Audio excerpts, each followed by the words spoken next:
Because don't forget, it's all programming, just like the mice, and it's passed down from generation to generation. Just like your grandparents and your parents. These things were programmed generation after generation after generation. And you're still feeling the same crap that happened 200 years ago. That is programmed. Epigenetics. Start doing some research. Look this stuff up. I'm starting to do it now as well. And I think it's absolutely amazing because it just it follows everything that I've been talking about in my journey, my healing journey. It's all becoming so clear. So, do some research. I'm going to continue doing my research, and I'm going to make TikToks in regards to the difference between emotional health and mental health, the connections, and where we're missing the target and the mark. Because quieting your mind is the key to quieting your heart and your emotions and navigating your healing. I mean, get out of the programming.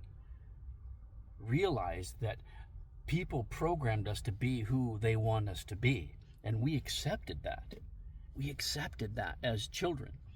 Those that were in authority figures programming us from school and cartoons and music and just those authorities were programmed to do this. And we have so many unjust laws now. Unjust laws. Unjust laws are weapons. And when you have consciousness, you realize that no weapon forged shall prosper. And that also goes with unjust laws. Because no unjust law shall prosper, because it's a weapon against humanity. It's a weapon. Unjust laws are for somebody else. Or for somebody else. And if they're for somebody else, and it's not a level playing field, if it's not blind justice, it's programming. And programming benefits somebody else, and usually at the expense of another person. That is a weapon used to manipulate and control. That weapon shall not prosper. Unjust laws are weapons against humanity. And no weapon forged shall prosper. Start thinking about these things.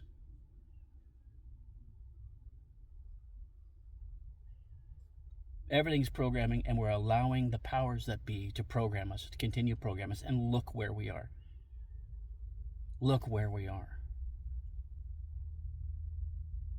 We're going through what I like to call is spiritual evolution now.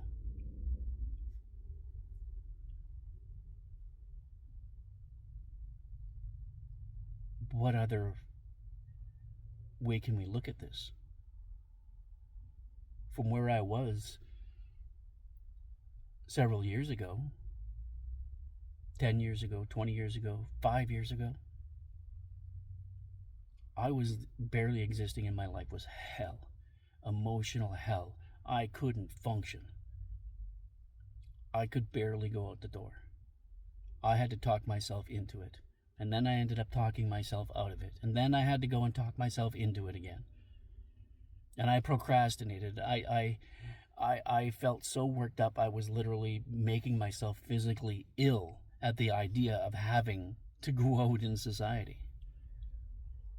Because I couldn't function with the toxicity and the energy anymore. I just couldn't function. Now, I'm so happy. I'm really, my mind's at peace, my heart's at peace.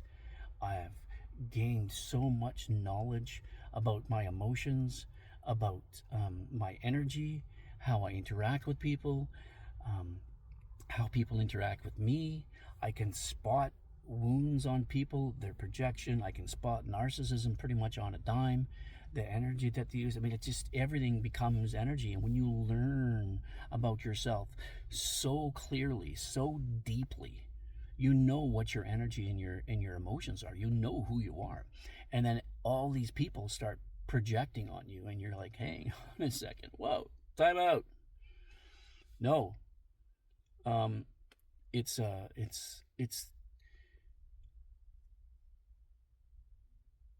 it's inspiring. The deeper I go into healing,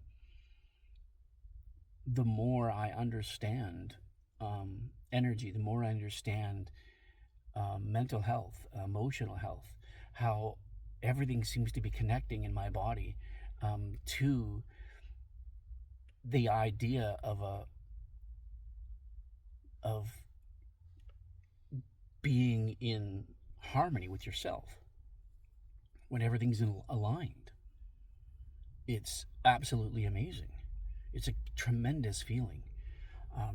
I don't waste my time on garbage anymore, where most people spend like 95% of their time with thoughts and emotions and triggers, and if you can quiet that down, it'll change your life.